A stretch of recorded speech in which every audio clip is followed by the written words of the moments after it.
UDF കേന്ദ്രങ്ങളെ പോലും ഞെട്ടിച്ച വിജയമാണ് രാഹുൽ മാങ്കൂട്ടം നേടിയെടുത്തത്. ഒട്ടേറെ രാഷ്ട്രീയ വിവാദങ്ങൾക്കും കാലുമാറ്റങ്ങൾക്കും സാക്ഷിയായ പാലക്കാട് ഉപതെരഞ്ഞെടുപ്പിൽ പാലക്കാടൻ ജനത രാഹുലിനൊപ്പം നിന്നു.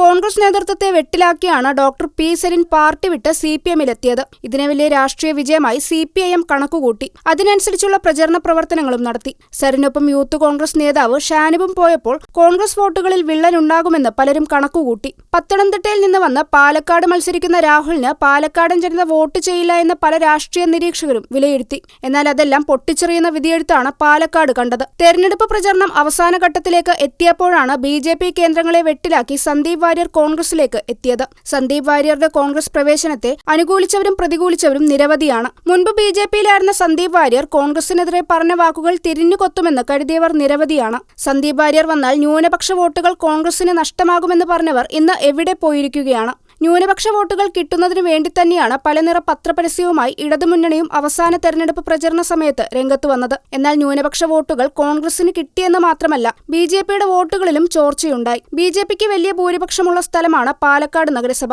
എന്നാൽ പാലക്കാട് നഗരസഭയിൽ നിന്ന് മാത്രം BJP-ക്ക് 2021 ലഭിച്ചതിനേക്കാൾ 7000 വോട്ടാണ് നഷ്ടമായത്. ആദ്യ റൗണ്ട് എണ്ണിയപ്പോൾ മാത്രമാണ് BJP-ക്ക് ഭൂരിപക്ഷം നേടാനായത്. എന്നാൽ ആദ്യ റൗണ്ടിൽ തന്നെ BJP-യുടെ ഭൂരിപക്ഷത്തിൽ കുറവുണ്ടായിരുന്നു. 2021 ലഭിച്ചതിനേക്കാൾ 700-ലധികം വോട്ടുകളാണ് ആദ്യ റൗണ്ടിൽ BJP-ക്ക് നഷ്ടമായത്. ഇതിൽ 400-ഓളം വോട്ടുകൾ കോൺഗ്രസിനും 300-ഓളം വോട്ടുകൾ LDF-നും ലഭിച്ചു.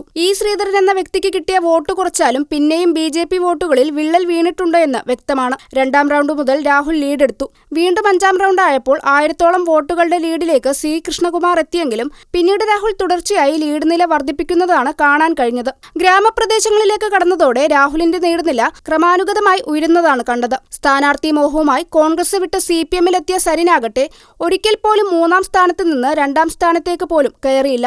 2021 ലഭിച്ചതിനേക്കാൾ 1000-ഓളം വോട്ടുകൾ മാത്രമാണ് സരിന് അധികമായി ലഭിച്ചത്. പുതിയ വോട്ടർമാരെയും BJP-ക്ക് നഷ്ടപ്പെട്ട വോട്ടുകളിൽ കുറച്ചെങ്കിലും കിട്ടിയിട്ടുണ്ടാകുമെന്നാണ് കണക്കുകൂട്ടൽ. എന്നാൽ വലിയ ഭൂരിപക്ഷത്തിലേക്ക് രാഹുൽ ജയിച്ചു കയറുമെന്ന് ആരും കരുതിയില്ല. പാലക്കാടിന്റെ റെക്കോർഡ് ഭൂരിപക്ഷത്തിനാണ് രാഹുൽ മാങ്കൂട്ടം വിജയിച്ചു കയറിയത്. ഷാഫി പറമ്പിൽ 2016 നേടിയതിനേക്കാൾ ഭൂരിപക്ഷമാണ് രാഹുൽ നേടിയത്.